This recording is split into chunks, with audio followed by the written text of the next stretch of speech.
ఏమాత్రం ఆలస్యం చేయకుండా పిలిచేద్దాము సుహాస్ గారిని. సో మీరు చెప్పండి, మీ లైఫ్లో ఓ భామ అయ్యో రామ అని ఎప్పుడు అనుకున్నారు?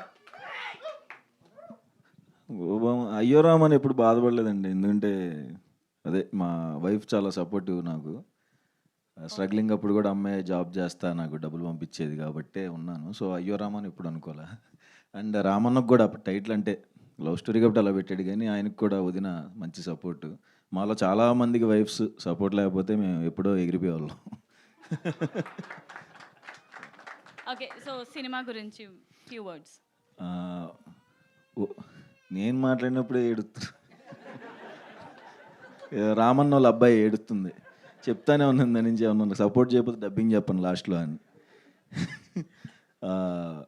సినిమా రామన్న నాకు ప్రతిరోజు పండుగే సినిమాకి మారుతి అన్న దగ్గర అసోసియేట్ అన్న. ప్రతిరోజు పండుగ అప్పుడు పరిచయం, బాగా క్లోజు. హిట్ 2 కూడా ఆయన అసోసియేటు. సో హిట్ 2 అప్పుడు చెప్పాడు కదా, చెప్పిన వెంటనే నాకు లవ్ స్టోరీ ఏంటి అన్నా అన్నాను. నన్ను నమ్ముడెల్లింగ్ అన్నాడు. చేస్తున్నప్పుడు కూడా చాలా సిగ్గుపడుతూ చేశాను సినిమా. అలవాట్లేని జోన్ అది. టీజర్ కూడా అందుకే ఏంటో కొంచెం భయం వేసింది నాకు. బట్ నేను సాంగ్స్ కోసం వెయిట్ చేస్తున్నానండి. రతన్ గారు ఫెంటాస్టిక్ సాంగ్స్ ఇచ్చారు, చాలా ఎంజాయ్ చేశాను. భయంకరంగా కనెక్ట్ అవుతారు సాంగ్స్కి, అందుకనే సాంగ్స్ ఎప్పుడు రిలీజ్ అని అడుగుతున్నాను. సో అండ్ ప్రొడ్యూసర్ హరీష్ గారికి thanks.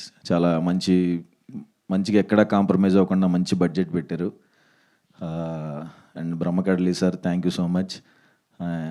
And Satvik and Moin బాగుంటాయి వాళ్ళ క్యారెక్టర్స్. అండ్ మాలవిక కూడా ఫెంటాస్టిక్గా చేసింది. తను జో అనే సినిమాలో చూసినప్పుడే సూపర్ చేసిందాం అనుకున్నాం. ఇందులో కూడా ఇంకా బాగా చేసింది, చాలా బాగా చేసింది.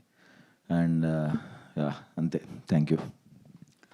Right, thank you so much Suhas గారు.